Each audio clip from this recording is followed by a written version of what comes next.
Happy Columbus Day, Juliet. Yay! Happy Columbus Day, everybody. It's going to be a good show. Yeah, I think so. Welcome to Narrative Dissonance here on Unsafe Space. The person I called Juliet is Juliet. That's right. And I'm Carter. If you're watching us, please don't forget to subscribe. You can subscribe on YouTube, Odyssey, Rumble, probably Utreon.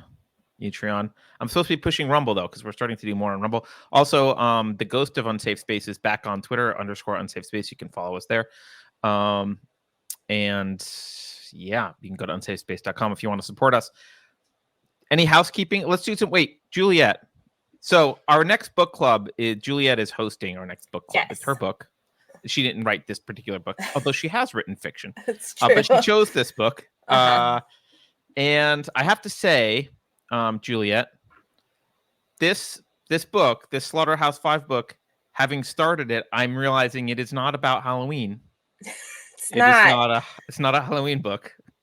It's like so clickbait. I'm partly disappointed. Tricked you into reading it. Remind everyone when that is, and that is Sunday, October 30th, and the time tentatively at noon Eastern time, but we're figuring that out. Oh, okay. I'll know for sure next week. It's a short book, so if you haven't started, you got plenty of time, and it's it's an easy read. Unlike the books that Alex throws at us, where you need a thesaurus in your left hand, and you can't ever have any distractions, or else you lose the one sentence that was a page long. This is nice, and like you can zip through this book very easily, I think. Yeah. All right, let's jump in. So, as everyone who watches this show regularly knows, Narrative Dissonance is about questioning the mainstream narrative, and typically we have a show in which we bring on journalists and talk about the recent news, and we ask them, how the mainstream media has been misleading us, what stories we should be paying attention to. But today is Columbus Day, and we wanted to do something a little bit different, but still in that theme on Columbus Day, and which is we wanted to talk about Christopher Columbus and Columbus Day, because it's been the target of a lot of attacks lately, Columbus Day and Christopher Columbus in particular. Statues coming down, a usurpation of Columbus Day for Indigenous Peoples Day, lots of outrageous claims about how uniquely horrible Christopher Columbus was. And so we decided to bring an expert on to talk about Christopher Columbus. And that's what the show is going to be about today. So please welcome Rafael Ortiz. Rafael is the author of several books on Christopher Columbus, including Christopher Columbus the Hero. That's right. That's what that title says. Christopher Columbus the Hero. Columbus Day versus Indigenous Peoples Day, and Christopher Columbus and the Christian Church. He also has an upcoming children's book about Columbus for ages 6 to 9. Mr. Ortiz is of Taino. I don't know if I'm saying that correctly. Taino descent, and is on a mission to disprove modern-day revisionism based on objective truth rooted in primary historical source material. He appeared in the documentary Courage and Conviction, the true story of Christopher Columbus, as well as on several radio shows, blogs, magazines, including the Joe Piscopo radio show, ABC 7 News, Breitbart, and many others. His work has been featured in newspapers, blogs, and news sites around the U.S., including his native Puerto Rico. You can follow him at the official Christopher Columbus website, which is www.officialchristophercolumbus.com, and on his YouTube channel, Official Christopher Columbus. We will put links to all of that stuff in the show notes. Rafael, welcome. Hi, thank you for having me today. Thank you for joining us. I'm going to start with an inspiration actually from my daughter, which I told you a little bit about yesterday, Rafael. But my daughter, like most kids, goes to a school in which we're not always confident that what they're teaching her is not indoctrination. So we kind of pay attention to it a little bit carefully. But she's also semi-inoculated to it. So she knows what's going on. She knows what's what. And she came home the other day and she said, my teachers keep telling me that I need to hear the other side of the Christopher Columbus story. And then they proceed to tell her all about he's a genocidal maniac and blah, blah, blah, blah, blah. And he shouldn't, And she said, you know what? I realized I don't know the other side of what. I never learned the other side. Like, I never learned the original side of the story. No one's ever talked to me about Christopher Columbus. We never actually learned about Christopher Columbus. We've only learned the counter narrative to Christopher Columbus. So, assuming that a lot of people either are like me and forgot most of what they learned in 8th grade, or are maybe younger and just were never even told the basic facts about Christopher Columbus, maybe we can start, Rafael, with just an overview. You can tell us, like, who actually was this dude, and why. Like, what's an overview of what one should learn about Christopher Columbus in 8th grade history class? Well, Christopher Columbus, he was what we learned in school. He was a good man, and he was from Italy, Genoa, Italy, and he discovered America.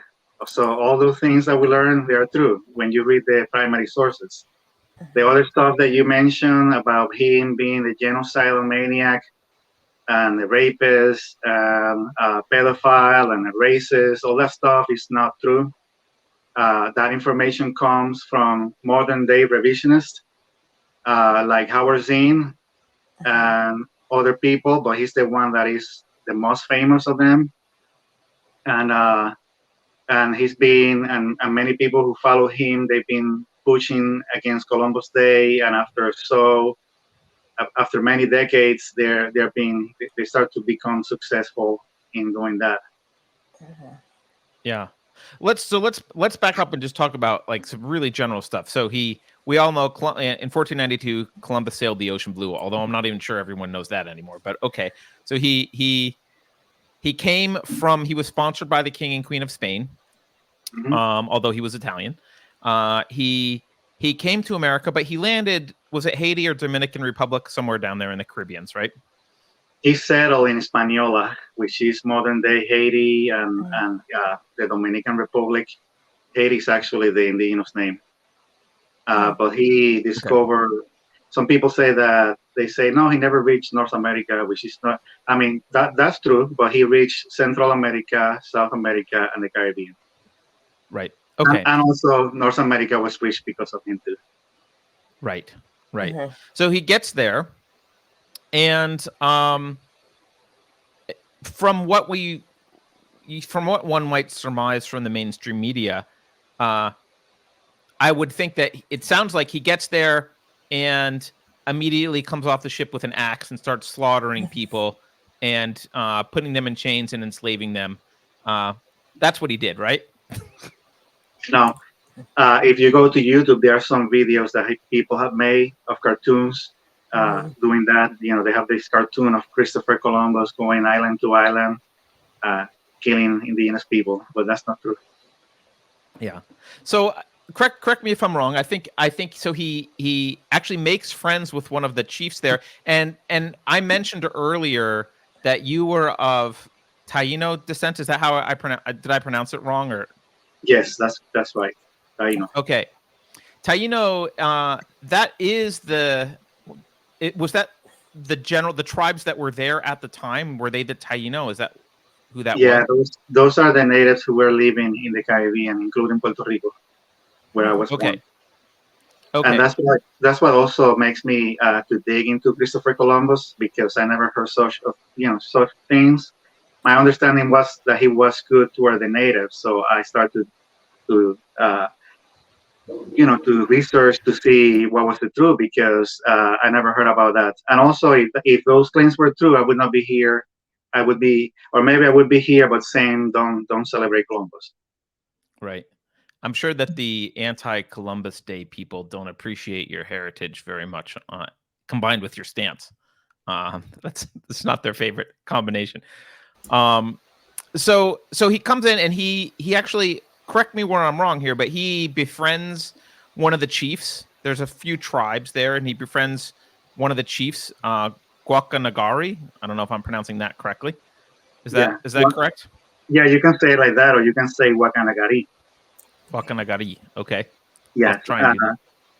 Yeah. So he makes friends with him. He's one of the chiefs in Hispaniola, and he make a peace treaty with him to protect him from his enemies. That's what people used to do back then. And because everywhere that Columbus went during the first voyage, the natives would run away, and they did not know why. Later, they learned about the Caribs, who were that's where the word Caribe comes from, or Caribbean, but also that's where the word cannibal comes from too. So when they saw the boats and the ships, they thought that was the Caribs coming to, because they used to go and raid the Caribbean islands, killing people and enslaving them and raping the woman and castrating the men and so on. So Columbus became friends because he would not even let his men touch anything, and he would give them gifts to them just to. And he said that in the very first day that he came to San Salvador, which was the first island, that he wanted to give them gifts as so they could see that they were good people, and also because one of his missions was to bring Christianity to the New World. And so he goes to Hispaniola, he makes friends with him, and everywhere that he went, people were complaining about the Caribs, so that's why he made a peace treaty with him to protect them.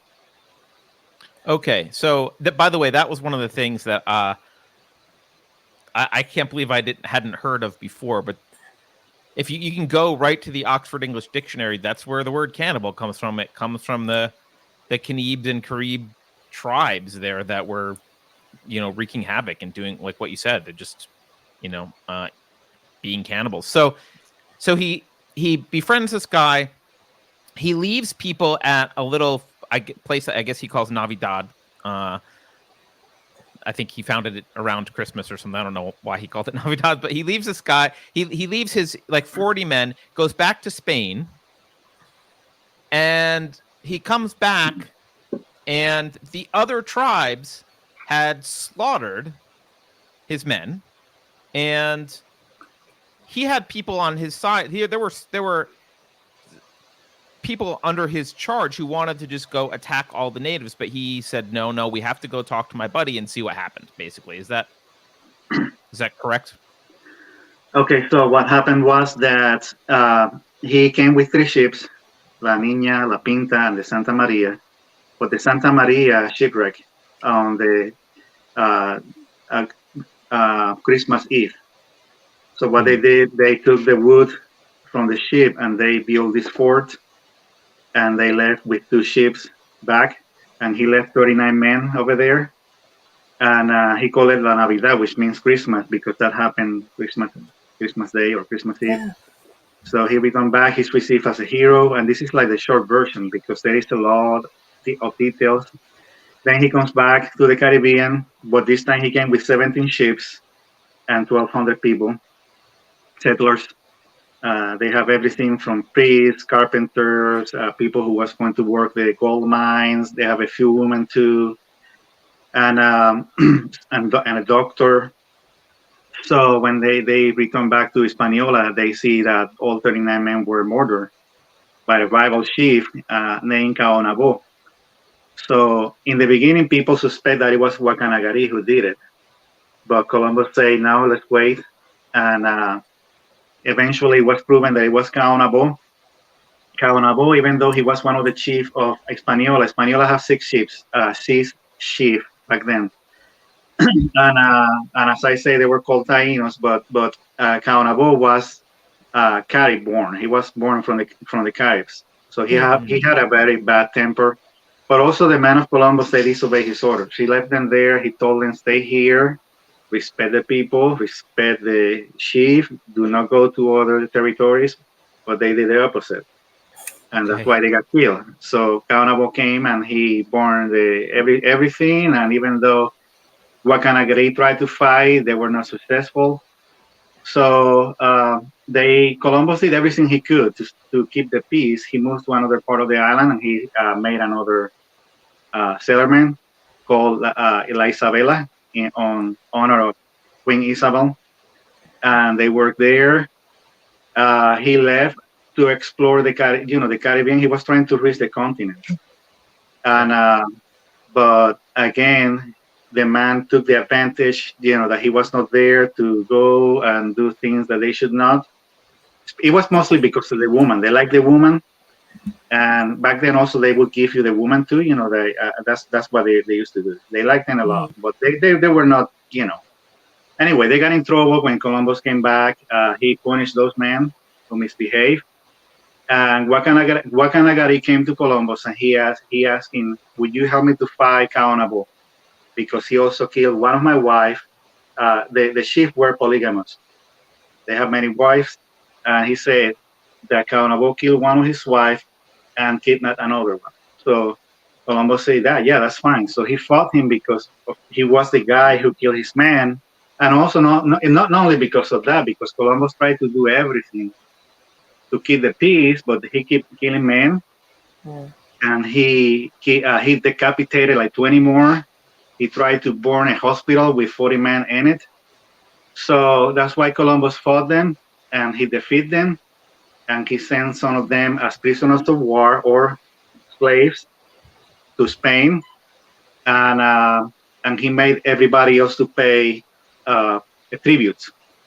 So if you read the revisionist version, you will see some things here and there of the story that I told you just now, but all distorted. Like they say, for example, that the tribute was that if you don't pay, they say if you don't pay the tribute, they would cut you the hand off, but that's not true. And they would say that Columbus went to the island in a slave raiding, looking for a slave. That's not true. So that's what happened. He had that battle and he sent those people back to Spain because of that reason. But he said that would be for a time. He was not looking to do something permanent. And he even talked to Kaonabo and he talked to the other chief who were enemies of Wakanagari because he wants them to earn them as friends, as allies. So, I mean, I can keep going on if you want to. I don't know. Sure. That was the second voyage. Yeah, this is helpful because I think maybe I guess context is good here, but we should also be just articulate what some of the accusations against him were, right? And one of them you touched on was he was a slave trader. That's one of the things that they say. He was a slave trader. And as you mentioned, he didn't bring any slaves. He didn't go to Africa and bring slaves or anything. That wasn't his thing. But he did have POWs that he caught in war. He did send back to Spain, as was the custom, to be sold into slavery. But I think we should talk about context. Was slavery something that the tribes had never heard of before, or was this something that was normal when you defeat your enemy in war, you enslave the men? That was normal, and also there are different kinds of slavery and different kinds of conquest. It's not the same. When people hear the word conquest, they think about people killing for no reason, burning things. That would be, I mean, that's a form of conquest. Like the Vikings, they used to raid. They would go and pillage and rape people. That's also what the Caribs used to do too. The cannibals that I told you about. Columbus' way of conquest was to make friends with the indigenous people and ally with them to fight a common enemy. And Right. but again, he would go to places and he would not let anybody do anything wrong, and he would punish those who would do. And that was also by the orders of the queen, because the queen considered them citizens, and if you are a citizen, you are protected. And also he was looking to bring them to Christianity. If you were a Christian or a candidate for Christianity, you could not be enslaved. Right. And as I said, the slavery, when people think about the word slavery, and I used to wonder why people are so, in this, what's the big deal? I mean, that's part of the history of all the world. It's not just United States. And then I remember, okay, United States, blacks and the racism that happened later. But most conquest, historically speaking, was due to either conquest or war or death. And depending where you were, the kidnappings, which that's what people usually think when they hear the word slavery, that innocent people being kidnapped.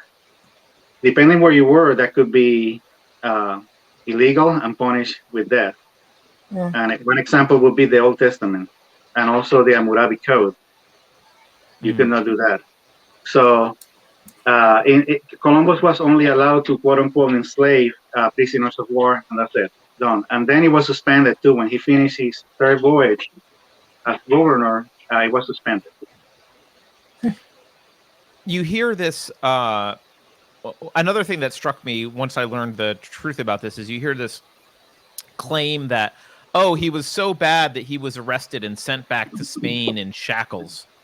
But then when you hear what the story was and why he was arrested, it was not for crimes against indigenous people.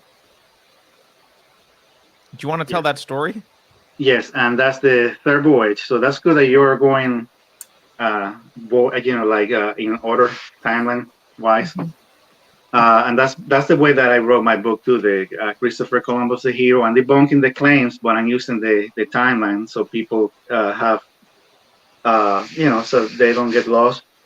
And so Christopher Columbus goes back to Spain to report himself after he finished his second voyage.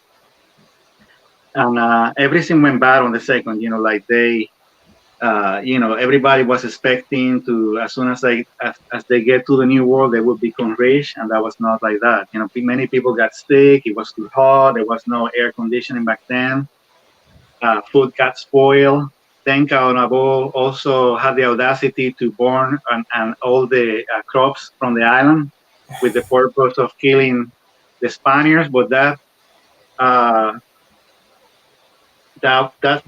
an effect really on the most everybody, but especially indigenous peoples because of the island, because the Spaniards were not used to the indigenous food at the time, but many of them died of too, the famine and sickness and diseases, and many of them, those who survived, returned back, and they were complaining about Columbus.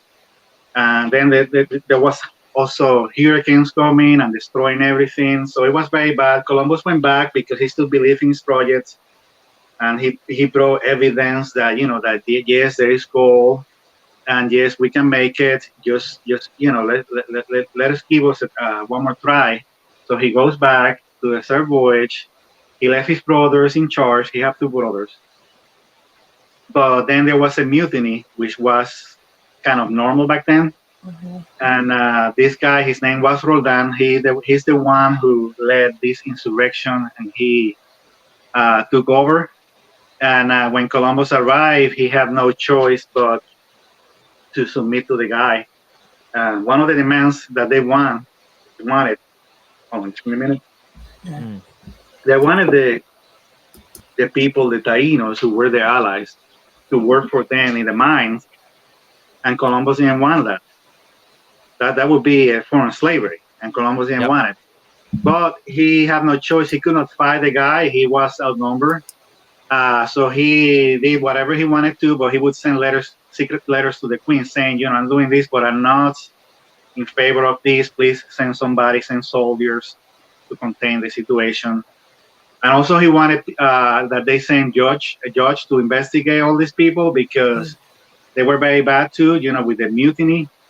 And the queen didn't know any better because these people, they wanted slaves too, and they sent some of them to Spain, which Columbus was fine with. Okay, let's send them so the queen see what's going on, because some of the women were pregnant. When the queen saw that, she was so mad, and she said, "Who is Columbus, to enslave my people?" But she did not know any better. So what she did, she sent this guy named Francisco de Bobadilla, to investigate. But Bobadilla, what he did was to arrest Columbus first and then ask questions later. And he made this dossier of what the mutineers claim against Columbus, and he sent Columbus and his brothers in chains to Spain. And that's the part that people won't tell you, that yes, that happened. He was sent in chains, but the claims were not true. And as soon as he arrived in Spain, the queen and they were kind of embarrassed what happened. and in their own way, they apologize, the king and the queen, to him, and they restore everything that they did wrong against Columbus, and they arrest all those people and they charge them with mutiny. So that's the way that the story. You see, people are very partial and very selective what part of the story they're telling you. Right. They only tell you about the chains, and if you leave everything else out, then you assume he's guilty. And the claims were that he was mistreating the colonies. That was the claim, that he was very harsh for them. And Columbus, all that he was doing what the queen told her to do. You know, to if they misbehave, he would punish them. He was not mistreating them. Right. Okay, so I guess one of the other major things that we hear with respect to we've already touched on genocide, which is kind of a ridiculous claim to make about Columbus, because he did 4 voyages in 10 years. Like, he couldn't possibly, even if he wanted to commit genocide, he couldn't have. But what did happen was disease hit the indigenous population that they weren't prepared for. And I think smallpox, typhoid, and diphtheria were the 3 main ones. I don't know if there's other ones. And the indigenous population, their immune systems were not used to those diseases, and so a large number of them died. And according to a source that I looked at, roughly 80% died without ever having contact with any of. And when we're talking Columbus and the people after Columbus at this point. Now, this is thrown around as if it was an intentional thing, like Columbus, as if that there was a germ theory and they knew about the germs and they had some bottled smallpox and they brought it there and they said, "Aha! I will unleash my bottled smallpox on the population." Can you talk a little bit about the dynamics of the health consequences for both sides? Yeah, so what they claim, when they say genocide, that's what they mean. It's really diseases and plagues. But you see, we have this COVID-19 and nobody's saying that that's, I mean, I've actually heard some people saying that it's genocide now, but nobody was using that term before, because it's normal. You know, this thing is not new. You know, before Columbus, there were diseases in the New World and the Old World. And also the way that they try to present all these claims against Columbus, they are trying to use this perspective, like there was no conquest, war, slavery before 1492 in the Americas. And then as soon as Columbus came, then we have conquest and slavery and death and so on. But all those things were happening before, you know, and also imperialism, which is one of the claims that they say about Columbus, and colonialism. But the indigenous people, they have the Aztec Empire, and they have the Inca Empire, and they have the Maya Empire, and they also practice human sacrifices and cannibalism. That's genocide, actually. I mean, they sacrifice thousands of people every year just as part of their holidays. It was not just war. I mean, it just as part of their and the religious ceremonies. But you don't hear that part of the story. To me, genocide is that 39 men were in Hispaniola and all of them were murdered by Caonabo. That's genocide. Also, the first people who died in the New World was not the indigenous people, but the Spaniards. They died first of, as I say, you know, because of the sun, famine, but also they got sick with fevers, malaria. Then later they got sick during the third voyage, the one that we were talking just now, and because Columbus was not around, they took advantage, you know, of the woman again, but they got sick too with syphilis, and then when they returned back to the old world, they spread it around, you know, in Europe, and millions of people died, but nobody mentions that part of the story. The smallpox part happened many years later, and happened after Columbus was dead. And it happened in several times in several places. Doesn't mean that it spread everywhere in North America, South America, Central America. Yes, it happened in one island and maybe happened in North America, but later in some place. But it wasn't something that happened simultaneously everywhere. And so those are the details that they will mention you. Also, something that we say about that argument is that if sickness and diseases are genocide, then when people die of using, because the tobacco was introduced by the indigenous people, and millions of people die every day because smoking cigarettes and so on. So that would be genocide, but nobody's saying that that's indigenous genocide. Right. So No they're one's very blaming. selective.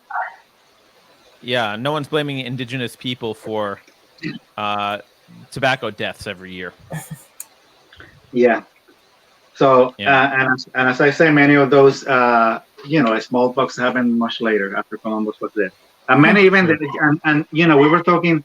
Yes, there were some atrocities that happened much later, but that's the point. Much later, and they're blaming Columbus the different timeline when he was dead. There is a book called a Short Account of the Destruction of the Indies by Bartolomé de las Casas, and he was one of the primary sources of Christopher Columbus. People use it, and they read some selections over there. That's where you hear about babies being murdered and thousands of people dying. But if you read very closely, the book is not about Christopher Columbus. Columbus was dead. And many of those atrocities happen in places that he never visited or places that he never settled. Right. I was able to find it because you read all these claims, but they don't tell you where, they don't tell you what book, what chapter, what page. So I had to go to the primary sources. They make me work very hard, but I was able to find it. I was able to find the chapter and verse, and that's when I noticed, okay, wait, that's not the right timeline. They're using some other timeline of history. They're talking about decades, or they're talking about other people, and they're blaming it on Columbus. So let's just, before we kind of, I do want to move into maybe why. Actually, wait, one more thing. He's also accused of being racist. And maybe we should talk about that, because I know you've looked at passages that he wrote in his own journal, and you've looked at his motivation for bringing Christianity to the natives. Can you talk about his alleged racism? When they say racist, what they mean is slavery. But that, like I say on my second book, slavery and racism are two different things. They are not one and the same. I know that in America, it's kind of hard to separate both because of what happened with the African Americans. But historically speaking, they are not one and the same. Otherwise, indigenous people were racist when they enslaved other indigenous people.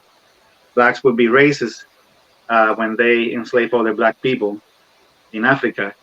And the same with white Europeans. So that has nothing to do with racism. And also, so that's where they got that claim. But then, as I say, Christopher Columbus came here, and one of the purposes was to bring the gospel to people of another race. So how can he be a racist? And also the KKK, they hated Columbus because of that. Yep. Because in the 1920s, they wanted to remove some of his statues because he was not a racist. But now he's a racist. He wasn't in 1920. He's busy for a dead guy. He made a lot of changes. And also, he's the one who brought the union between white Europeans and indigenous people, and that's where we came from, the Hispanic people. And also black Africans, especially in Puerto Rico. We are a mix of white Europeans with indigenous and black Africans. So he was a racist. He was very bad at it. Yeah, that's a good point. Yeah. I think I don't remember if it's you, because I read some of your book, your Christopher Columbus, the Hero, and I don't remember where I read this, but there's a point where he's talking about the people and he's praising their generosity and their intelligence, and he says they could readily become Christians as they have a good understanding. He has a lot of nice things to say about the people that he encounters. He seems to have very high hopes for them. It doesn't read at all like you would imagine a racist would write if he landed in a place with people that looked different. Yeah, people were not thinking about that stuff. That thing about I don't know, that came much later. This racism about white people and thinking that you are superior by genetics or whatever. That came much later. They were not thinking about that at all. Now, I guess one last thing before we move on. So I keep saying one last thing, but there's another one that I'm thinking of. We have this, especially in the U.S. I don't know if this exists elsewhere, but we have this idea of native populations prior to Europe's arrival as these pre-existing Disney-like harmonies with nature, where everything is great and they're sophisticated and they've got this beautiful relationship with nature. How sophisticated were the people when Columbus arrived? What did he find? Well, on the case, every indigenous people was different. Like the Taínos from the Caribbean, they were peaceful, but in the sense that when Columbus said that they were good people and they were peaceful, what he meant is that he was received peacefully. He was not attacked. But the Caribs, they were warlike and they were evil. They would do all the things that I mentioned earlier. Then you go to the Aztecs, and they were doing whatever they were doing, with the sacrifices and stuff. That was because of Montezuma, and everybody hated too. That's why Hernán Cortés, he won the war against him, because the indigenous people unite with the Spaniards to defeat their own emperor. So, and the same with the Incas.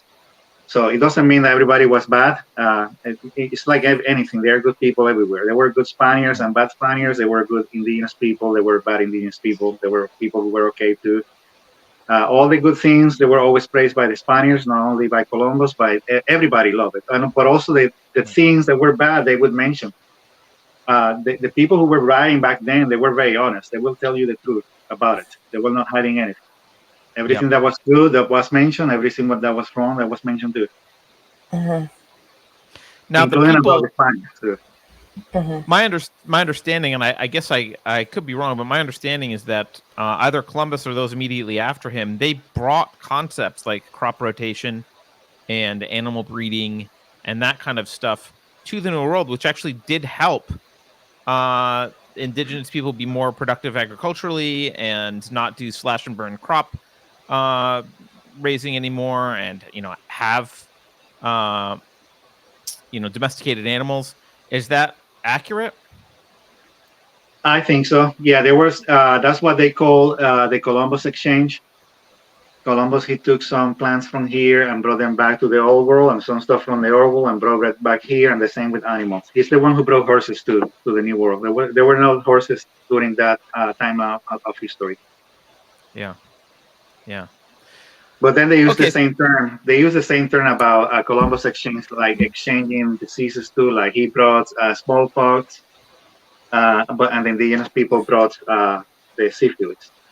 Right. It's kind of ridiculous to me, in my opinion, because the deal is, if you look at if you look, they say that syphilis or smallpox, it's an European disease. But if you look into the history of smallpox, which I also mentioned in my second book, it's been for thousands of years everywhere. The oldest person that they found was a mummy in Egypt, and they're not from Europe, and that spread everywhere. And the people who were living here, in the old world, they came from the Indies, which is Asia. So somehow they came here to the New World, and we don't know what diseases they had, because they didn't have a written language. And those who had something similar to a language, written language, like the Aztecs, they wrote more about their conquests and their wars than diseases and stuff. But we know about some of the diseases, because the ones that were happening at that moment because some of the historians, Spaniards who were there, they were writing about it. And I wrote a long list to prove that diseases did exist before that. So when they got there, yes, they were, the leprosy, they had the syphilis, they have other diseases that I don't remember right now because I don't have it right now in front of me. But there is a long list. So that thing about smallpox being introduced by Columbus is assumption, in my opinion. Right. Okay. Well, and maybe it was the first time that they saw it because that's why they said we had never seen that, but that's the people that they met at the time. Right. But we don't know about the past because they didn't record the past in written language. Right. There was no records. Right. And it also when people when they say that and they put it in the same sentence as genocide, it implies that there was some kind of intention behind it. And of course, we have to remember that in 1492, there was no germ theory of disease. No one knew what was going on. There was no intentional bringing of either smallpox nor syphilis. That no one was trying to use, biological warfare against each other. That wasn't a thing. And also the Europeans, they were not as immune to smallpox in the beginning because there is a book by Carol Delaney, and she wrote this book about Christopher Columbus and the quest for Jerusalem. And she talks that when Columbus arrived in Spain, a few months before he arrived, there was a smallpox spread out and killed a lot of people. So they were not immune. What happened is when they came, at some point, when they came here to the New World, at some point they became immune. And nobody knows that. And that's always been the mystery. And people have these different theories how that happened. But the first person who introduced, at least in Mexico, the smallpox was not a white European. It was a black person who was working for Hernán Cortés. He's the one who spread it out. So I say, okay, so how that can be an European disease? Right. I mean, the diseases, they won't discriminate on the race. If it's something is contagious, it will take, at some point people will develop immunity. And we don't know how that happened with the Europeans at that time, but they were also afraid too. Even the Pilgrims, I read much later, that they were afraid when they saw the first spread of smallpox because they were not immune, but then somehow they became immune and the other people were not. Yep. So let's talk about Indigenous Peoples Day. Let's talk about, actually, you mentioned Howard Zinn. So is he patient zero for the attack on Columbus? I don't know. Maybe in modern times, maybe. But because Columbus, there have been always people who have attacked him, even though he was always considered a hero for 500 years. The attack was mostly on the Spaniards in the beginning because they took some of the books that the person that I mentioned, Bartolomé de las Casas, wrote, and he's also one of the primary sources for Christopher Columbus too. And as I say, he was talking about the things that happened, some of the mistreatment that happened by Spaniards.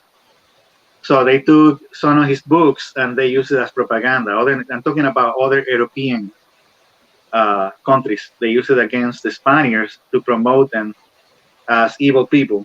That is called the Spanish Black Legend. So they were using that. I see. Yeah. So they were using it as and that would be the excuse for other Europeans to go then to the Caribbean and invade and send their pirates and corsairs to invade the islands because they were saying it's like today, like people say Columbus was bad, so they send their pirates to our city to destroy the statues of Columbus and use graffiti. It's the same thing, just a different way, but it's the same. It's history repeats. So this was used. So other nations wanted an excuse to go to the New World, and this was kind of an excuse that was manufactured, which is, the Spanish are way worse than us French or British, so we have to go fix it. So, and then what happened was, his books were censored by Spain too, and the Catholic Church. So that's why it's kind of hard to find them. You can find that one, the one that I told you, because it's very short. It's in English. History of the Indies. You only have like a 232 pages long out of the 4 or 5 volumes of hundreds of pages, sometimes like 900 pages long. That's the only thing that you're gonna find in English, and also it's in Spanish, and it's all Spanish. But I was forced to read it because I wanted to see about Columbus. That was true or not. And so it was called the Spanish Black Legend, but it was against Spaniards, not really against Columbus. But now they're using that, and they are blaming it on Columbus. But also they use it in South America, the communist people, the Marxists, and they had to censor again his books, and it's being used by Marxists. And that's why I think that's why they renamed Columbus Day in South America as El Día de la Raza, which is the day of the race. They've been very successful, and now they're trying to do the same thing. And it's the same people. It's always anarchists, Marxist people, communists, so on. Yeah. Maybe we should really quickly just explain why Columbus Day became a thing in America in the first place. Do you want to talk about I know actually maybe now's a good time to we had a super chat that came up earlier. Maybe we should put it back on the screen if I can find it. There it is. This is from AD. Thank you, AD. AD says, this day is important to my day friend, Jack Bosworth, whose great granduncle was a victim of the March 1891 lynching of Italians that gave us Columbus Day. Do you want to tell that story a little bit, or know about? Yeah. Okay. Go ahead. So if we go, the modern day version about Columbus is that supposedly Washington Irving is the one who made Columbus a hero in United States, but that's not true. Columbus was the hero long before Washington Irving in the 1800s, I think that he was in the 1800s, if I'm not mistaken. And before Washington Irving, we already have Washington, D.C., which stands for District of Columbia. And many places were named after Christopher Columbus. I live in South Carolina, and Columbia is our state capital. Many places in the United States are named after Columbus, either as Columbia or Columbus, Ohio, or many other places like that. Not only here, but also in Canada, we have British Columbia. We have even a country named after Columbus called Colombia in South America. Right. In the 1800s also, they were inspired, the South America, after the revolution that happened in the 1700s in the United States. They wanted, we have here the United States of America, so they wanted to become independent from Spain, and they want to name it South America as the United States of Colombia. But then it ended up being just Colombia. Uh-huh. So, in Puerto Rico, he's mentioned by name. Christopher Columbus is mentioned in our anthem. So he's always been a hero for, so that thing that he became famous because of Irving, that's not true. So then I know that in the 1891, I think it was, that there was a mass lynching of Italian Americans or Italian immigrants. And that caused tensions between Italy and the United States. These people were accused, but they were, I guess, proof that they were innocent, so they let them go. But then a mass group of people, they lynched them, and that's what caused that.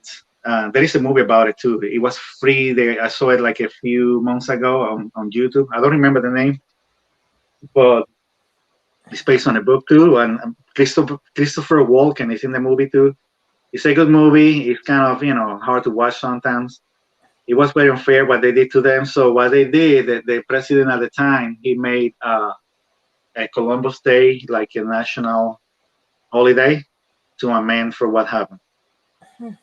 Even though the Italian community with the rest of America in some way, because he was a hero to everybody, but especially to the Italian, because he was Italian. Right. I think I didn't realize what the impetus behind Columbus Day was. So it makes sense. It makes sense that that's. I think it wasn't until much later that it became a federal holiday, but it President declared it back in 1892 is what I've got here. President Harrison. Okay. But even before that, he was already a hero before that.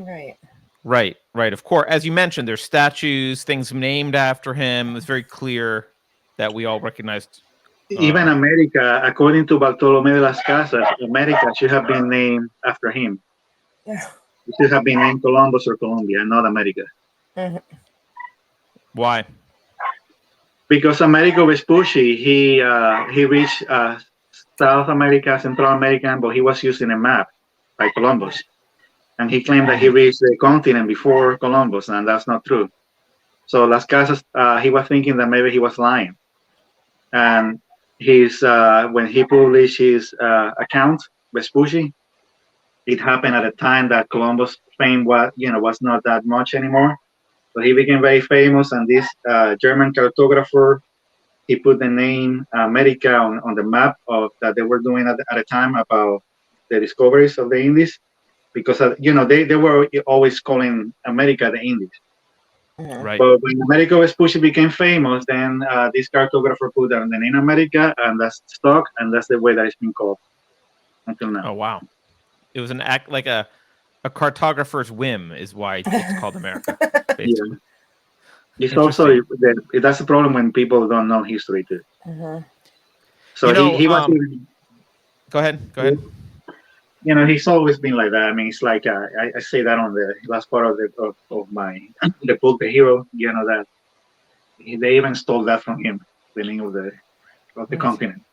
So he can have at least one day a year. I would say at least once a year, because they stole it. The name of the continent.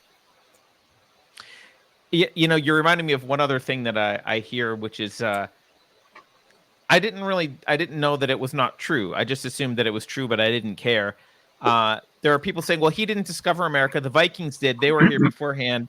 But this is based on the Vinland map, which actually has been proven to be a forgery. Or I'm using in quotes because I don't know if you can prove stuff like that. But I mean, teams at Yale, like mainstream teams, have said, actually, no, the ink in this map is way later. And so it seems like people are grasping at straws to take away the one, he had a few things that he did. He was a great navigator. What he did, was he the first person to notice compass variation, and the difference between the magnetic north and true north, and the movement of the North Star. He charted these routes that are still in use today to many parts of America, but they're trying to take away even that and say, well, he didn't discover America, the Vikings did. Which I don't know if that helped, because they were also Christian, actually, that Viking, but that I don't think it helps their argument, but still. Yeah, so they say that Columbus did not discover anything because people were living here. So I say to them, okay, so then the Vikings did not discover anything because people were living here. The deal is that they think that discovery means the first person to find land with no people in it. But that's modern day perception. If you look at the context of Columbus, the definition of discovery included people, because he was seeking for lands with people in it. He even said on the beginning of his journal, that's when actually, when I started to read, his journal, I could see all this stuff debunked, right when you look at the sources, that he said that he was sent by the king and queen to discover lands and meet their king and towns and all that stuff. So he was seeking for land with people in it. But they say, no, those lands they're not there. And even if you find it, they told him there are not going to be people there because it's too hot for people to live there. It's impossible. But he found the land and he found the people. Right. Also, he wasn't, it's everything is context. If you read about anybody, any other discoverer, they will use the word discovery without no quotations. Right. Columbus is the only one that people say he discovered or he did not discover anything. If you look about, and that's on my book too, and you can go to many biographies, they say the same people that say Columbus did not discover anything, they say that Amerigo Vespucci discovered this or that, or they say that Juan Ponce de Leon discovered this or that, or that Balboa discovered this or that, even though people were living there. Right. So he's the only one who gets that.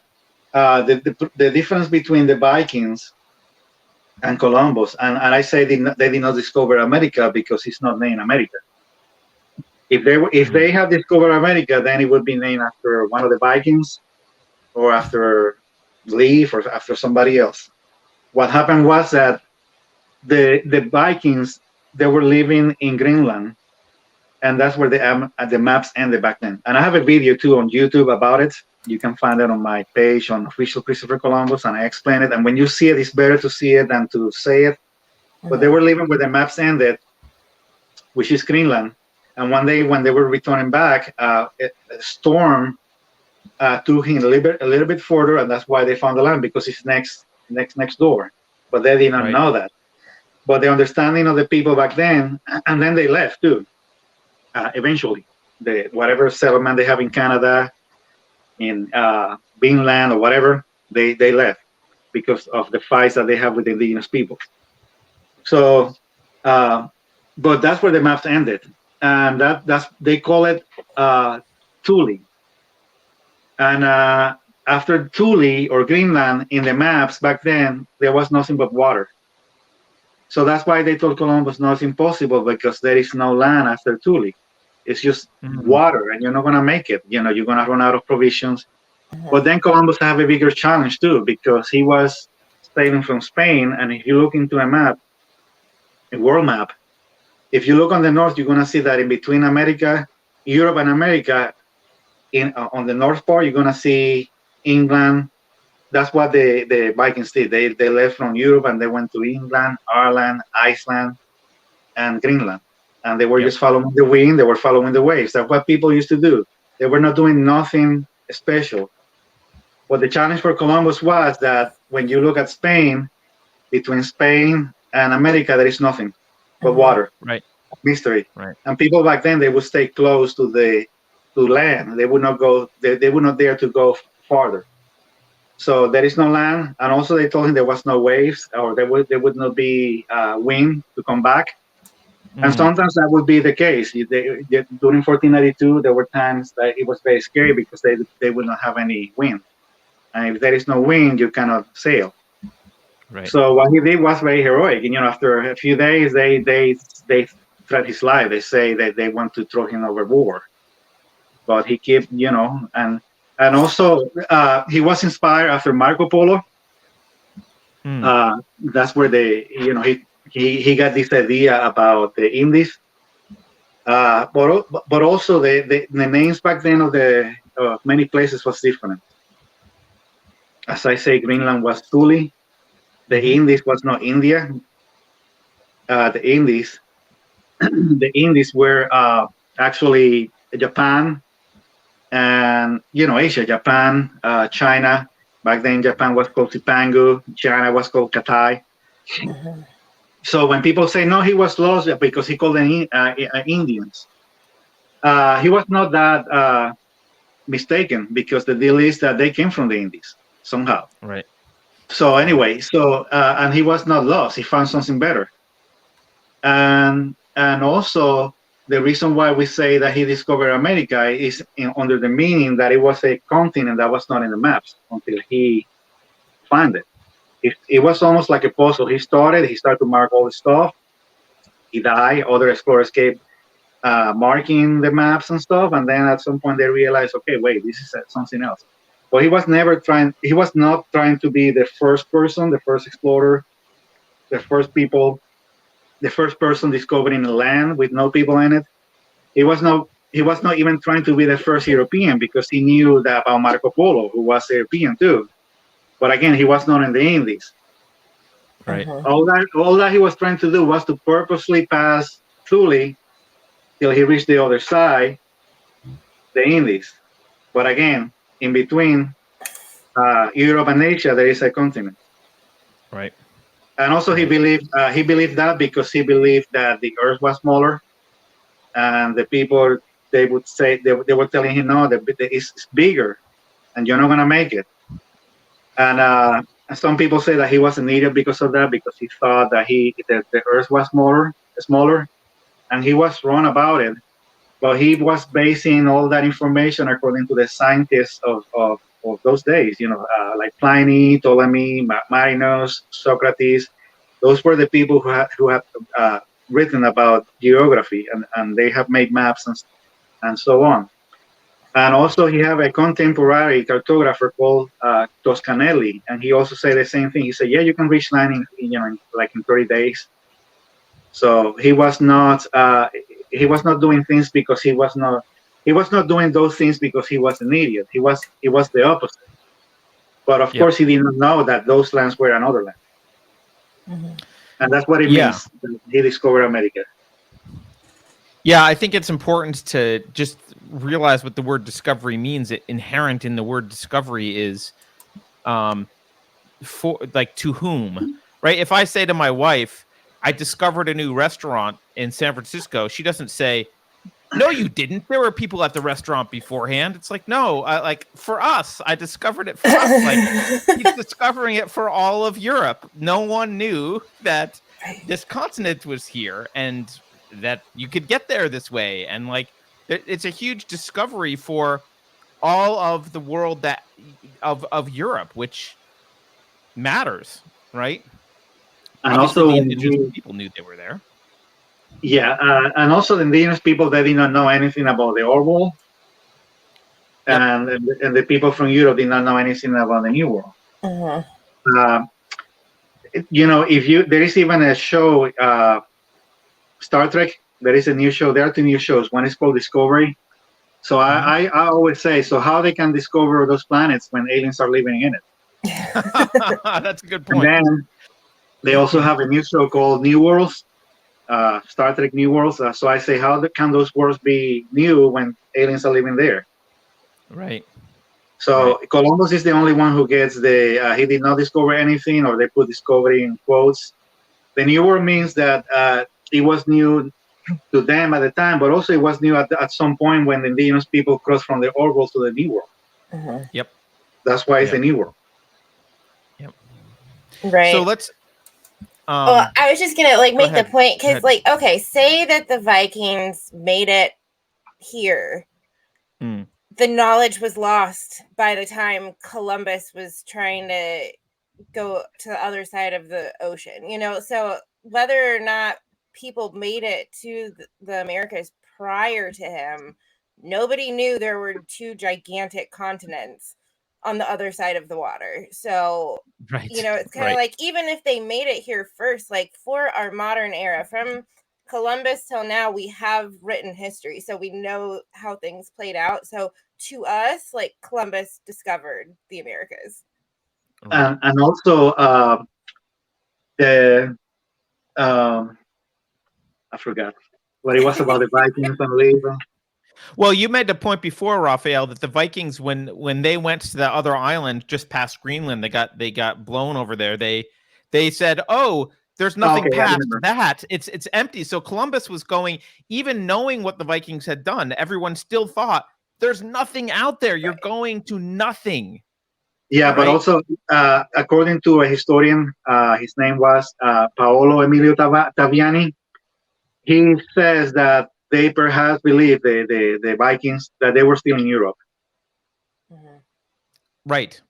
They were not, in other words, they were not trying to go beyond Thule. Because no one would dare to go. I mean, the maps, they would have, they have monsters in the maps and stuff, and nobody knew what was there. They just went, they follow the winds and the birds and the waves, and that's the way that was. And Columbus had done the same. Columbus had visited before the same places. He visited England. He had visited at least Iceland. So he have his knowledge about those places too. Yeah, and I think we're underestimating. I mean, I hope that what's coming across here is the magnitude of, I just think that the bravery and intrepid kind of courage that's required to say, you know what, I'm gonna go out here. I'm gonna go west. There's nothing on the map. We're gonna sail here for quite some time. And in fact, as you pointed out, the crew got almost mutinous at one point towards the end. He almost didn't make it because they didn't want to keep going. That takes a lot of courage and a lot of bravery, and I think that's something to be celebrated. And it was even it was kind of worse too, because the challenge, as I say, he was going to the unknown. There were no maps.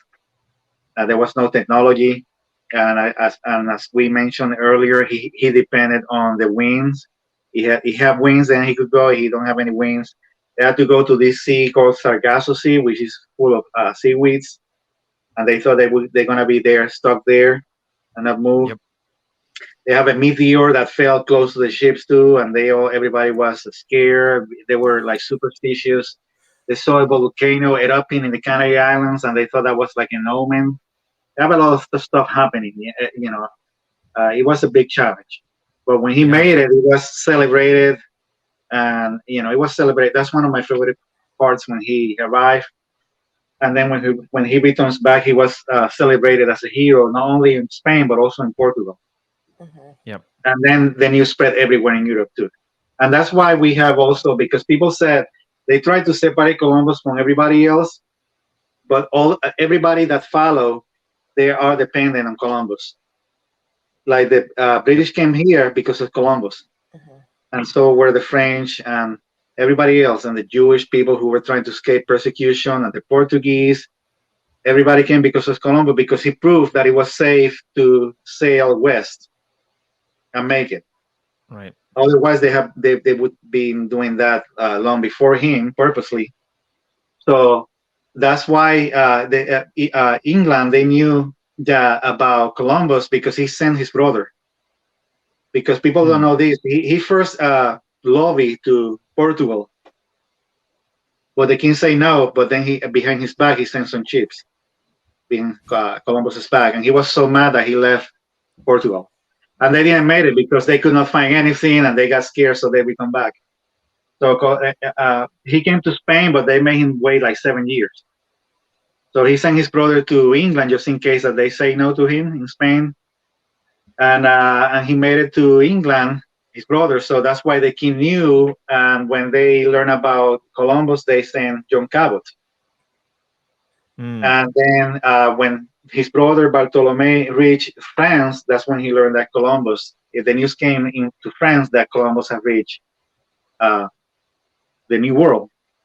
So that's why, everything's dependent on him. Everybody that came later, the Pilgrims and William Bradford, everything's dependent on him. It's not separate. It's not independent, but dependent of him. Right. I mean, as you mentioned, Amerigo Vespucci used Columbus's map, right? So, yeah. So let's quickly talk about the motivation behind. Can I say something quick? Oh yeah, please. So they usually tell me, the people who wants to argue with me, they say no, but Columbus never reached North America. I tell them that Amerigo Vespucci neither reached North America. Still is named America. But also America includes North America, South America, Central America, the Caribbean. And also when they say, no, Columbus and about the slave and all that stuff, and they say we should rename it after maybe Amerigo Vespucci, I said, well, he also fought indigenous people and he sold some of them as slaves. Right. Right. So that would be racist, Yep. Yeah, so let's talk about that. Let's talk about the motivation there, because Howard Zinn, as you mentioned, I think a social democrat before that was cool, I guess.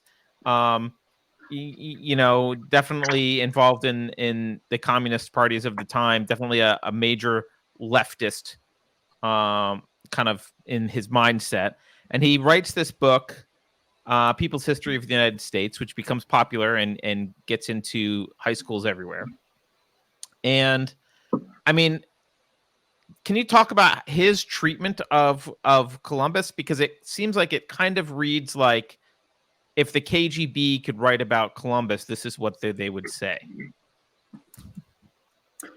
Yeah, so as I say, when I saw those claims about Columbus, it was on a meme.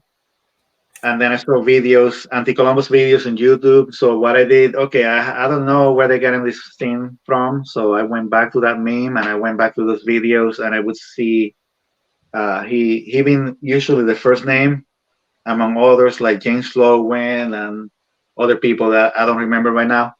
So, but they are mentioned. Some of them are mentioned in my book. So I get his book, and he speak about Christopher Columbus. But the story of what he's trying to do is just paint America like a place that is evil, that it was founded under racism and stuff. That's what he's trying to do. And he said a lot of things that they are very contradictory too. And so I did. I got the book. I read what he says. Then I compare notes with what Columbus said, and I noticed that he even was distorting some of the things that Christopher Columbus was saying. He would put like 2 or 3 sentences that have nothing to do with anything, just to create a false narrative. For example, he said, and I'm trying to find it on my book, that and that's one of the most famous things that you're gonna see out there. They claim that Christopher Columbus, the first day he arrived, and that's what he said too. When he arrived to the Americas, he came here with swords, and the indigenous people received Columbus with gifts. But as I say, that's not true. It was Columbus who gave them gifts. Of course, they have swords just in case if something happened. They don't know what's going to happen. And then he claims that Columbus said that they must be, talking about the Taínos, good, or no, that they would make good servants or good slaves. But that's not true. Columbus did not. Okay, I found it. It's in chapter 11 of my first book, Christopher Columbus the Hero. This is everywhere. I think that people have made memes about this. They were well built with good bodies and handsome features. They did not bear arms and do not know them. For I showed them a sword. They took it by the edge and cut themselves out of ignorance. They have no iron. Their spears are made of cane. They would make fine servants. That's not true. He did not say that. What he say, they are good servants, is what he says, which was how do you say, something good in the sense that they were good people. And I actually put everything that he said. And then also the next line is that with 50 men we could subjugate them all and make them do whatever we want. But then when you read the actual journal, which I have here in my hand, and you can get some of these books in your public library. That's the way that I got this book. And many of his letters are free on Google Books. That's the way that I got most of my ebooks. He was describing everything. When Columbus arrived in Hispaniola, he actually San Salvador, he was describing everything. What the place looked like, what they look like too. That's why we know what they look like too. He said that they paint themselves with black, some colors, other colors, black or white. He described what they look like, and then he described them that they have no weapons, meaning, and that's another thing, how he was taking everything out of context. When he said that they didn't have any weapons, he meant weapons like the Europeans, because they have weapons. He said that they have, these javelins or whatever made of wood. And also, he said that he described the darts and so on, and he said that he described everything. They were a good stature, dignified, well formed, and so on. And then he said, they must be good servants. That's what he said. They must be good servants. And he said here, And then if you look at later when Columbus speaks more about them, he talks about them having these kings and their servants. So the indigenous people have servants too. It's not in the sense of being slave. It's just being in the way, in a good way. He viewed And he himself said as that a servant as well, a servant of the king and queen. Like, is that what you're yes, saying? Is the same, like a good yes, citizen? yes. Even Bartolome de las Casas, who was the guy who fought for the indigenous rights, he's described Columbus as a good servant. Right. So I say that's why I said in my book. Okay, so that means that he was trying. Las Casas was trying to enslave Christopher Columbus. So and he said also that they were good people, and because they were very intelligent, he believed that they would become Christians. So he was thinking about slavery. Why he's talking about Christianity? You could not enslave Christians. And also, if somebody asks why Christians, it's because back then they were, Europe was in battle with the Muslims. Right. That's why he mentions that. That's why they would not enslave people. I don't think people understand also 1492 is not just the year that Columbus set sail. It's also the year that Spain actually kicked the Muslims out. There was a 700-year-long war with the Moors. Like they were, things were not pretty in Spain. Yeah. So okay. So Zinn comes along. He kind of cherry picks. What do you think? What do you think the motivate? I was not surprised to learn 2 facts about Indigenous Peoples Day. The first time it was proposed, the UN was involved. In 1977, the International Conference on Discrimination Against Indigenous Populations in the Americas, sponsored by the United Nations, began to discuss replacing Columbus Day in the Americas with a celebration to be known as Indigenous Peoples Day. And I was also not surprised to find out that right down the street here in Berkeley, in 1992, on the 500th year anniversary, that's the first place in America to officially recognize Indigenous Peoples Day as a counter celebration to Columbus Day. What's the motivation here? Why, Rafael, are they putting discovery in quotes when it comes to Columbus? Why is Columbus a unique target? There's lots of people historically that could be targets. Why is he in the target right now? And why are they? What's the motivation? Because he discovered America, and the history of America started with him. There was no history before Columbus. That's why we call the Columbian era or the pre-Columbus era.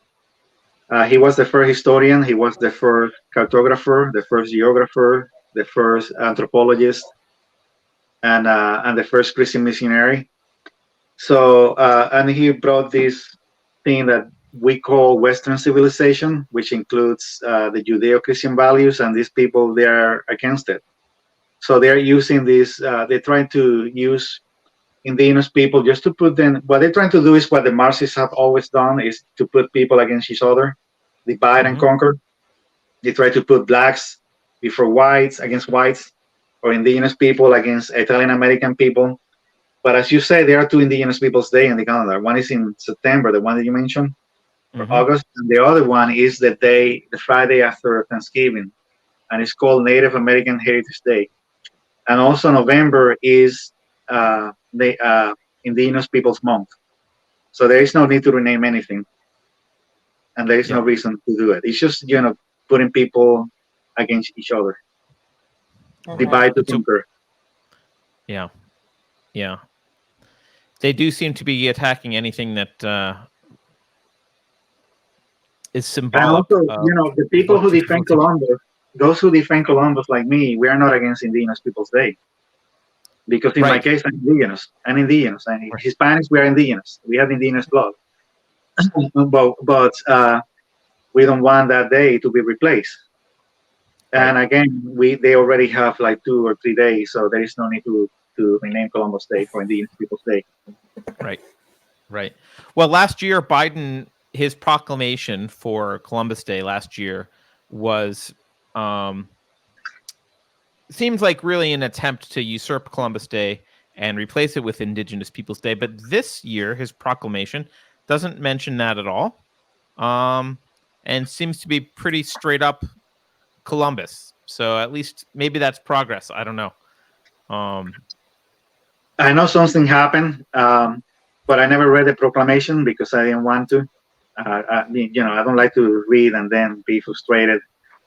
But I knew that something happened. They said that, yes, there was some progress because there is a person, because I do help a lot of people, many pro-Columbus groups, especially Italian-American groups, because especially they like me because they know that I'm not Italian-American. So my perspective is not heritage. And so they use my books to defend Columbus in many places, many city councils, schools. So one of those persons, apparently, from one of these Italian American groups, he spoke to Biden or at least with his administration. So that's what it seems that happened behind the scenes. You can find it, like you go to many Italian American groups and on Facebook, you might find that news somewhere that they say that something happened, there was progress because that person or those groups spoke to the administration. There's a really good, for people who are interested, there's a really good, I think it's by the Knights of Columbus. No, the Order Sons of Italy in America. There's a good Columbus fact versus fiction page, which I'll put a link to as well if anyone is interested in looking at that. But again, like you're saying, they're coming from a Italian American heritage and they want to celebrate him because he was Italian, whereas you're just trying to get to the truth on what he was about. So Rafael, do you have, is there anything that we should be covering here in discussing Columbus Day that we're missing? I don't know. If you have, if you see any questions, from the people in the chats, I mean, we can discuss it. Or if somebody have any question, somebody watching. We'll go through chat. We'll go through chat. Well, I'll look through chat and I'll put Juliet on the spot. I mean, okay, so I saw this referenced earlier in an article and I didn't have time to look into it, but there was an article defending Columbus that claimed that some of the attacks on him are based on documents that were found like in the 2000s in Spain. Do you know anything about that? Yeah, so people are confusing two things. Okay. One is the revisionist claim that he was this, all these claims about being a murderer, rapist, and all stuff, racist. That's revisionist claim. But then there is another claim, which is partially true. It's what we discussed, that in 2006 they found a document, the dossier that Bobadilla used, that claims that he was mistreating people. But again, those claims, they were false. Right. So they're confusing both things. And right now I'm writing my another book. It might be titled Christopher Columbus the Hero Part 2. Mm-hmm. I don't have a subtitle, but it's about that document because I did not know that document was available. So I didn't read it till recently. Okay. So somebody mentioned this book by one of the historians from Spain, and she published the book. It's called La Caída de Cristóbal Colón, Christopher Columbus's Fall. And the book, the first part, she tells you what's in it, and then the second part of her book is the transcript. Okay. But the problem is that she believes the claims, and I kept hearing this claim all the time, and people keep asking me, but that's true because it's that historian says so. Mm-hmm. The claim that one of the claims is that Christopher Columbus or somebody cut the tongues of this woman and flogged her and then parade her naked in the settlement. So I keep hearing that all the time because that claim is on the dossier. So I decided to read the book, and it's very interesting, the dossier. So that's why I'm writing about it, to debunk it, and also so the American and the English-speaking American people know what's in it, indeed, on great details. Mm-hmm. Because the only thing that you have is just like one sentence or two sentences from people, there is only one American guy that I saw that he mentions that dossier, and it's just 1 or 2 lines saying that Christopher Columbus was mistreating people, that he was caught in the hands of them, that he did that with that woman, cut the tongues of that woman, and so on. So, but if you read that document, it's more detailed than that. It's like 45 pages long, and that's part 1. Part 2 is have more pages too, and it's detailed and their name. Like today people make claims against in politics with using anonymous sources, but that on that document they actually mention the names. Right. And a lot of things is true. It's just out of context and false statements and so on. But that's why I want to write a book so people see what's in it, and also so the American people can see and read, because it's something historic too. It would be almost like finding something about some claims that they made about somebody else in history, like Joan of Arc. And that's another thing, it's like I say, okay, so just because they made that document doesn't mean that it's true. And again, Columbus was never charged of anything. It was the people who made the charges who were charged with mutiny. But that's like saying that you find, let's say, we know that Jesus was crucified. They made false allegations. We know the story, but we know the allegations were false. Let's imagine that they find that document. Maybe let's say that they wrote it down and they found the document and they say, okay, that's true because we found it. Right. That would be ridiculous. Recently, I read the transcripts of Joan of Arc case. It would be the same. I mean, it's like saying, oh, just because they wrote that stuff, that means that she was guilty when it wasn't true. Right. And they did, he was acquitted. So I think the Jesus comparison, while that might offend some people, I think is a good comparison, right? If you happened to find if you happen to find Pontius Pilate's notes, it will say he was accused of blankety blank. Like, yes, he was. Yeah. My point, I always use Jesus because my point is, if they did it to Jesus, can you imagine anybody else? Yeah. If they crucify him with false allegations, imagine anybody else, like Columbus. And also that stuff happened not just to Columbus. That happened to everybody back then. They did the same with Pizarro, Francisco Pizarro.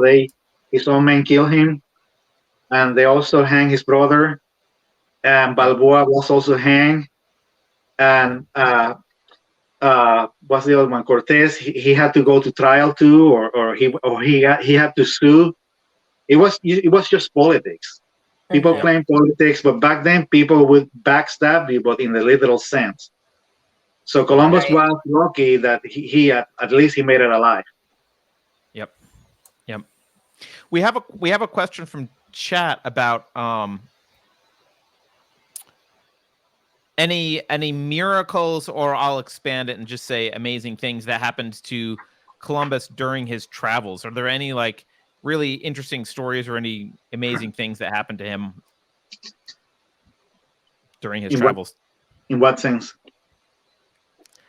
The sense isn't given. I don't know. I mean, what are some highlights that you would say of if you were telling the story? If you were Columbus telling his kid, what are some great stories of his journeys that are the highlights? Well, now that you mentioned his son actually went with him during the first voyage. And I always tell people, if you want to know the long story short, read his biography. That's the biography song. Of course, if you want to know about Columbus, it's better that you read his words. Yep. And but I like this story because it's a long story short. If you buy Columbus's books, it's gonna be like 1 or 2 or 3 of them. But if you want to read his biography, and also if people might say, no, but that was Columbus, maybe he was lying. But the deal is, or they say, no, that was his son. Of course, he would be speaking well about him. But the problem is that Columbus, his letters, his journal were top secret. It was only for the eyes of the queen. And he had to prove, he had more to prove than anybody else, because he was in a time where people were so disloyal to each other. He was very loyal to the queen.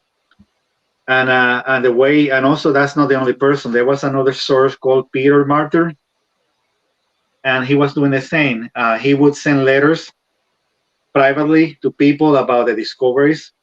He's one of the main sources. And then when people publish about Columbus, and I always say, you want to know the truth about something, then compare notes. I know that this is true because it goes along with what he published in private, in top secret. Right. And also, the son, he published this book.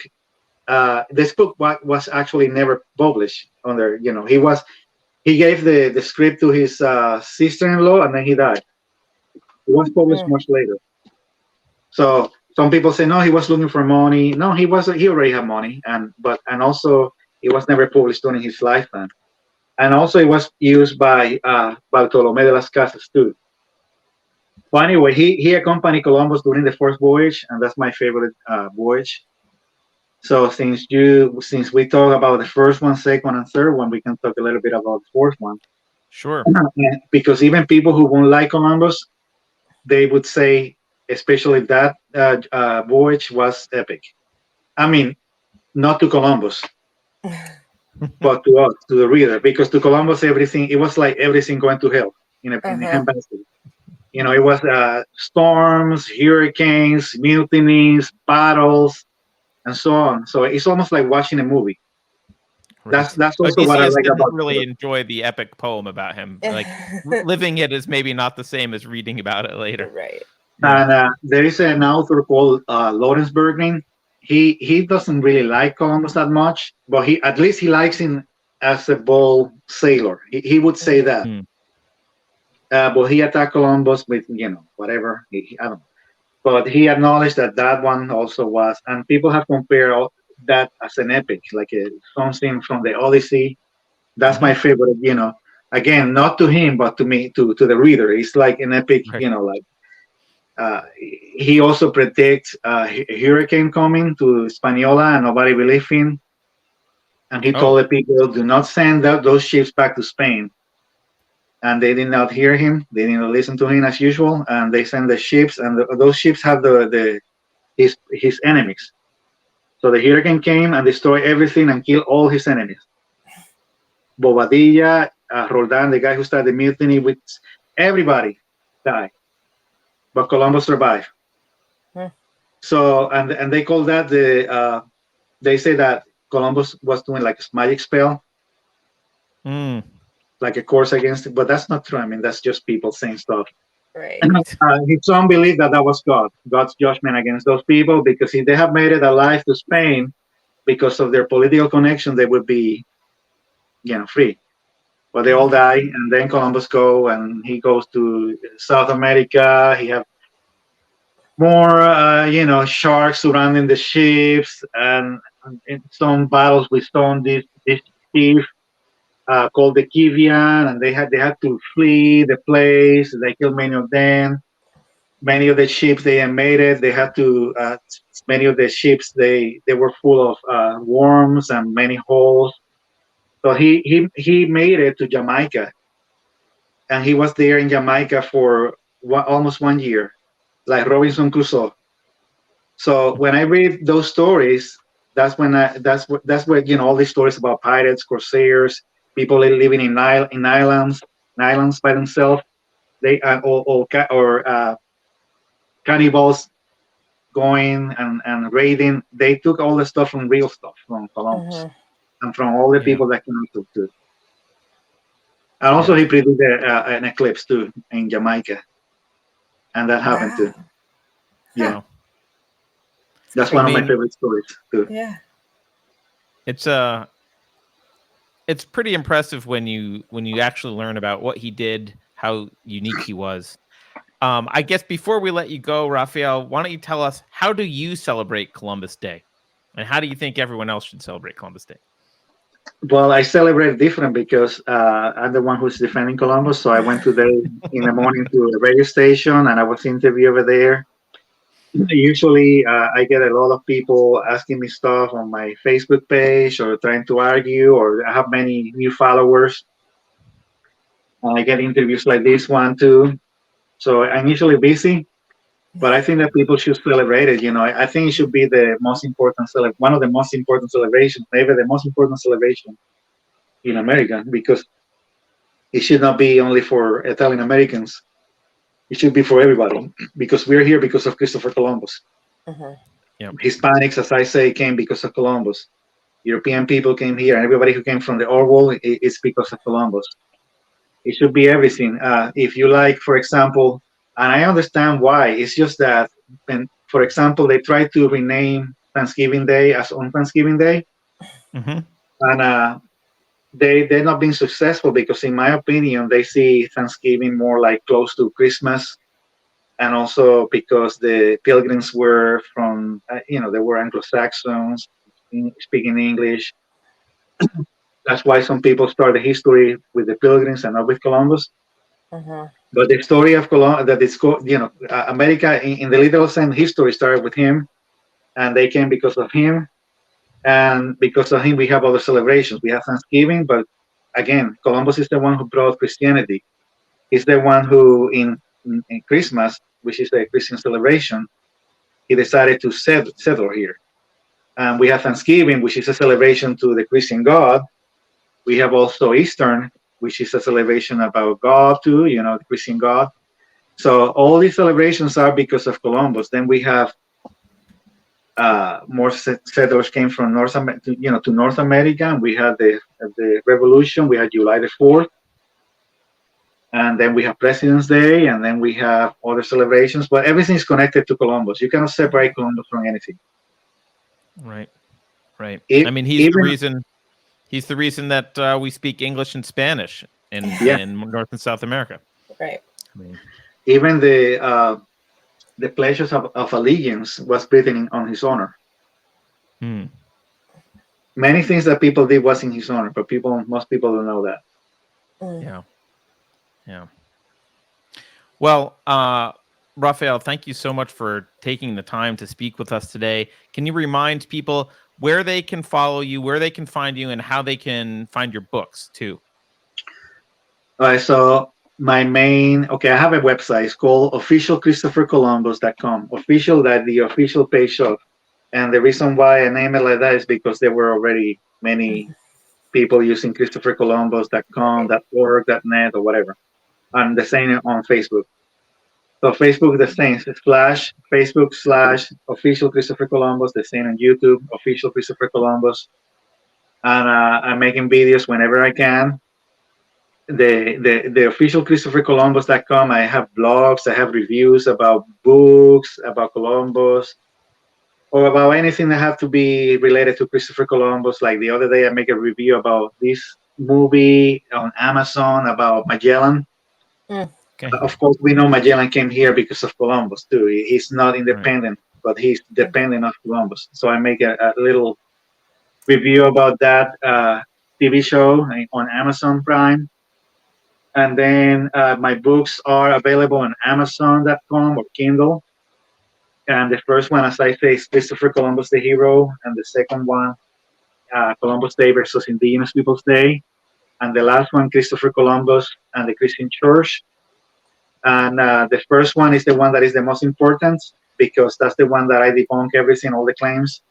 The second one, I talk about more about the people who are behind these anti-Columbus sentiments, and also I debunk many of the claims that they made against Washington, Lincoln, Jefferson, and other people. The third one, I always recommend that if you're not religious, I don't think you should read my third book. I say if you're a Christian, I mean, you want to read it, that's fine, but I wrote the book because I'm a Christian.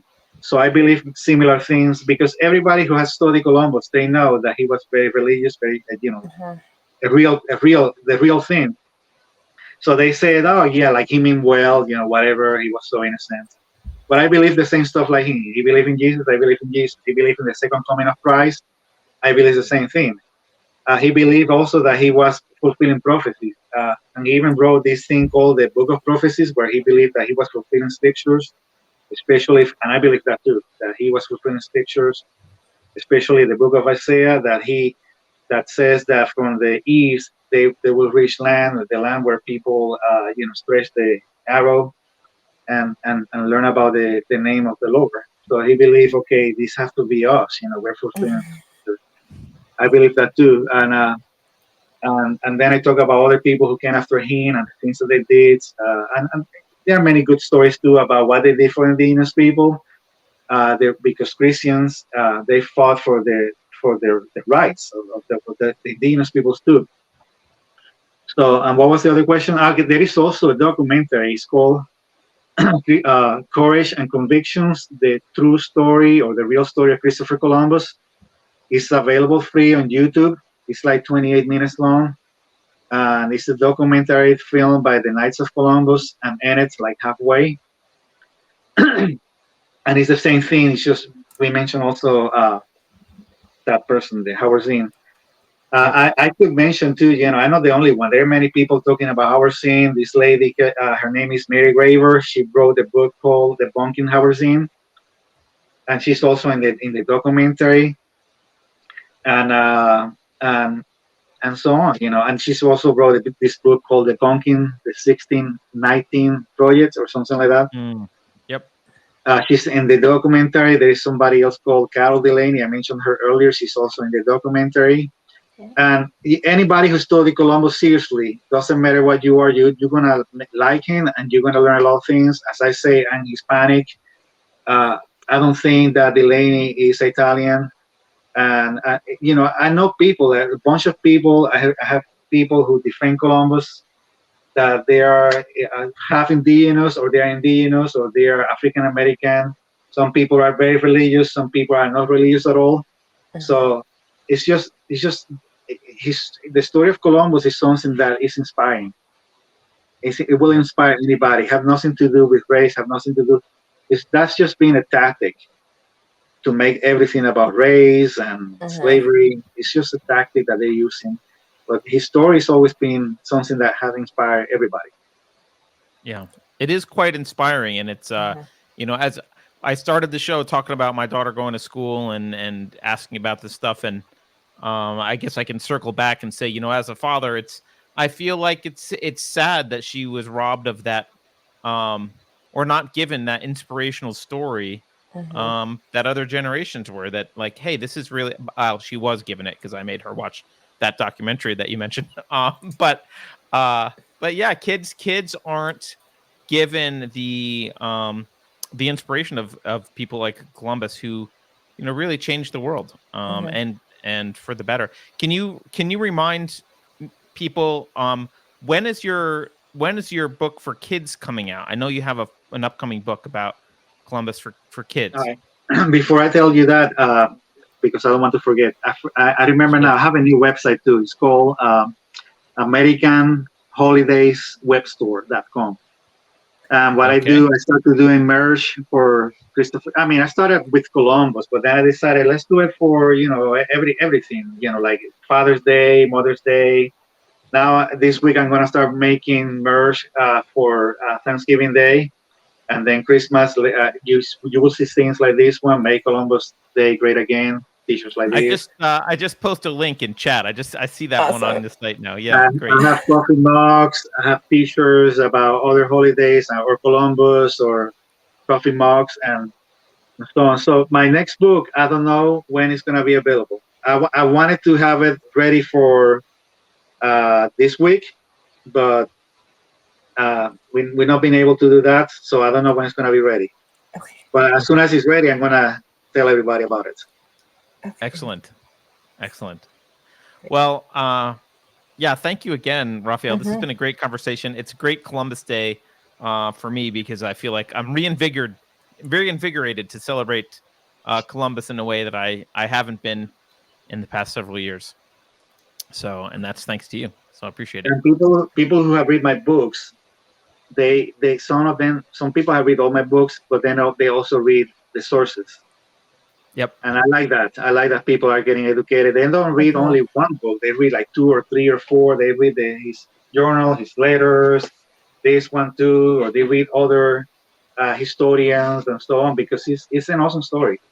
It's something, I like, as I say, I'm defending him because I know it's not about Columbus. It's just being a scapegoat. But I also like the story because of the story. Because, as I say, it's almost like a movie. You're reading it, you think, where's the movie? Yeah. Right. And then there are some movies out there, but they are not accurate at all. They're just made up, and they're either cheesy or they're boring. But the story of Columbus is almost like a movie. Mm-hmm. Well, Hollywood seems to have trouble writing decent stuff lately. Maybe they should poach Columbus's diary, and I don't know how good of a job they would do, but maybe they should look for some source material there. So, well, thanks again, Rafael, and have a great rest of your Columbus Day. Thank you to everyone who's been watching. Don't forget to come back here. I don't know if we have 451 degrees tomorrow, but maybe we do.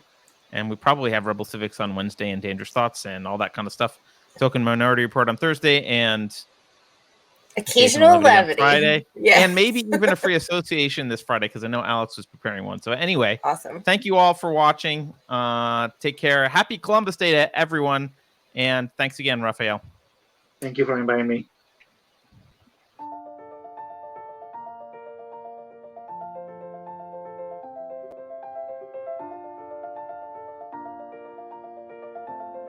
Thanks for sticking around until the end. If you're new to Unsafe Space, check out our deep content library that includes discussions with everyone from James Lindsay to Brett Weinstein.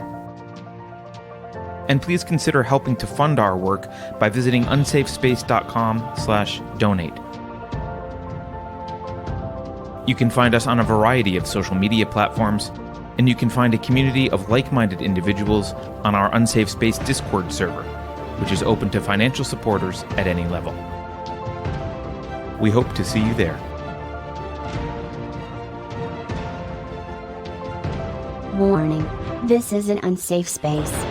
Dangerous ideas have been detected. It would be better for your health if you forgot what you just heard.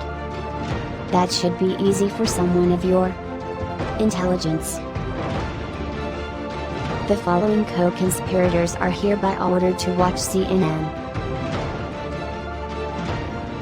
Experts agree that 87,000 new tax collectors will make inflation feel like less of a problem. I think we can agree that the FBI's track record speaks for itself. If you think about it, only government-sanctioned experts should be allowed to express opinions. But don't. Think about it, I mean. That's not your job.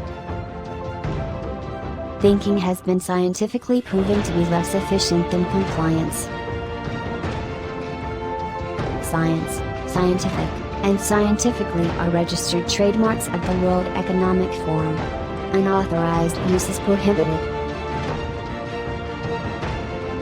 Computer voice courtesy. Never mind, that last line is fake news. Please disregard it and return to your safe space immediately. There will be cake.